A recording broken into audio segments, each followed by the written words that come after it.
এই পুতুল দুটা বানানোর পর থেকে নিজের কাজের প্রেমে নিজেই পড়ে গেছি, এমন একটা অবস্থা।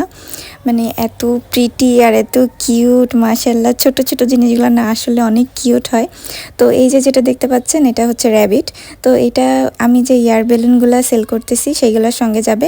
তো এটার আরেকটা হবে, দুইটা ইয়ার বেলুনের অর্ডার ছিল, এর জন্য এটার আরেকটা তৈরি করতে হবে।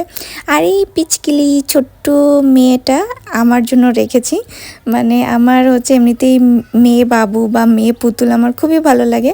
তো এটা হচ্ছে আমি আমার নিজের জন্য যে এয়ার বেলুনটা তৈরি করব সেটাতে দিব। এখন আপনারা অনেকে বলতে পারেন, আপু কেন তুমি আমাদেরকে এই মেয়ে পুতুলটা দিচ্ছ না? এই মেয়ে পুতুলের এই যে যে চুলগুলা দেখতে পাচ্ছেন, এই চুলগুলা বানাইতে অনেকটা সময় লাগে, অনেকটা পরিশ্রম হয়।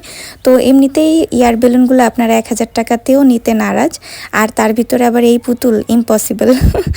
যাই হোক, এই পুতুল যদি নিতে চান তাহলে আরও বেশি খরচ পড়বে, এর জন্য এই পুতুলটা এয়ার বেলুনের সঙ্গে যাবে না। এয়ার বেলুনের সঙ্গে শুধু এই র্যাবিটটাই যাবে। আশা করি বুঝতে পারছেন আপনারা। তো কেমন লাগছে এগুলো জানাবেন কিন্তু।